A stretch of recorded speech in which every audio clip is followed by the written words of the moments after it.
చెప్పాలి. అందుకే ఆయన నిస్సంగి, ఆయన ఎప్పుడూ వైరాగ్యంతో ఉంటాడు. ఆయనకి దేని మీద కోరిక లేదు, దేని గురించి బెంగలేదు.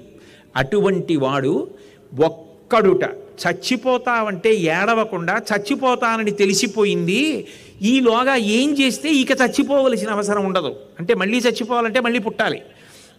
అంటే అసలు చచ్చిపోవడం అంటే ఇదే ఆఖరి చచ్చిపోవడం అవడానికి ఏది వినాలో నాకు అది చెప్పండి అని అడిగిన వాడు ఒక్కడే ఒక్కడున్నాడు. ఇన్ని కోట్ల మంది పుట్టి చచ్చిపోతే ఒక్కడు అడిగట, వాడికి నేను చెప్పాలని బయలుదేరాడు. ఆయన సామాన్యుడు గాడు. దేవీ భాగవతంలో వ్యాస భగవానుడే ఆయన గురించి చెప్తూ అంటాడు, అంతరిక్షత్పపాతోర్వాం కమండలస్తథా దివ్య. ఆయన కోసమని చెప్పి శుకబ్రహ్మ పుట్టినప్పుడు అంతరిక్షంలోంచి పడ్డాయిట కమండలము, ఆయన తపస్సు చేసేటటువంటి తపోదండము, అవన్నీ కూడా. అంతటి మహనీయుడు. ఎప్పుడు 16 ఏళ్ల వయస్సులో ఉంటాడు. కామాన్ని జయించినటువంటి వాడు, ఇంద్రియములను జయించినటువంటి వాడు, బ్రహ్మవేత్త. ఎప్పుడు బ్రహ్మమునందు రమిస్తూ ఉంటాడు.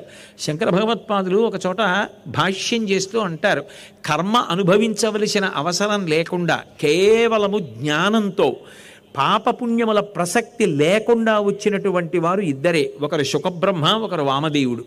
అంతటి మహాపురుషుడు శుకబ్రహ్మ పేరెత్తితే చాలు. ఆయన నడిచి వస్తూ ఉంటే ఆయన అందాన్ని చూసి, ఆయన యొక్క శరీర భ్రాంతి లేని స్థితిని చూసి పిల్లలందరూ గేలి చేస్తూ ఆయన వెంటపడి అరుచుకుంటూ వస్తున్నారు. నిస్సంగి. ఒక ఆవు పాలు పితకడానికి ఎంత సమయం పడుతుందో అంతకన్నా ఎక్కువ సమయం ఏ ఇంటి ముందు శుకబ్రహ్మ నిలబడడం.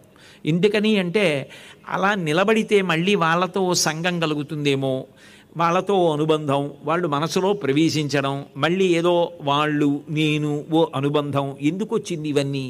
ఇలా ఎన్ని పెరిగిపోతే భగవంతుడికి అంత ఇరుకైపోతుందని ఎక్కడ ఉండడు. ఆవు పాలు పితికిన కన్నా ఎక్కువసేపు నిలబడడం. అటువంటి మహానుభావుడు పరీక్షిత్తు యొక్క కోరిక విని పరీక్షిత్తుకి భాగవతం చెప్పడానికి బయలుదేరి వచ్చాడు. ఆశ్చర్యం ఏమిటంటే సనాతన ధర్మంలో చాలా చాలా గొప్ప గొప్ప విషయాలన్నీ ఒక్కడికే ప్రబోధం చేయబడ్డాయి. పరీక్షిత్ ఒక్కడి కోసమే శుకబ్రహ్మ భాగవతం చెప్పాడు. ఒకసారి అటువంటి ఆశ్చర్యకరమైన విషయమే జరిగింది. ఒకప్పుడు కాకినాడలో భాగవతం మీద ప్రసంగాలు చేస్తుంటే బ్రహ్మాండమైనటువంటి తుఫాను వచ్చింది.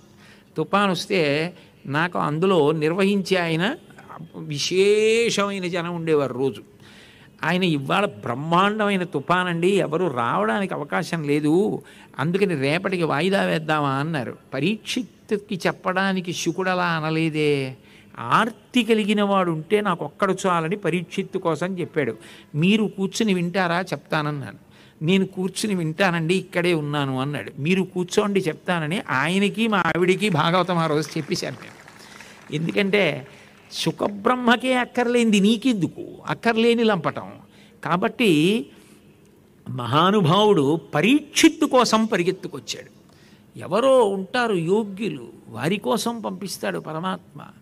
పరిగెత్తుకొచ్చాడు. వచ్చి ఆ భాగవతాన్ని చెప్పడం ప్రారంభం చేశాడు. 7 రోజులలో ఏ కథ వింటే ఇక మళ్ళీ రానని అడిగావు కదా, ఆ కథ చెప్తాను విను అని భాగవతాన్ని ప్రారంభం చేశాడు.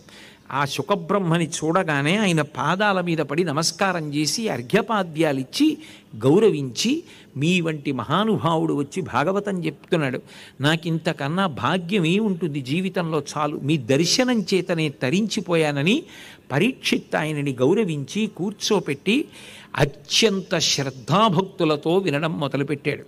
అప్పుడు అంటాడు శుకబ్రహ్మ ప్రారంభం చేస్తూ, హరిమయము విశ్వమంతయు, హరి విశ్వమయుండు సంశయము లేదు, హరిమయము కాని ద్రవ్యము పరమాణువు లేదు వంశపావన వింటే.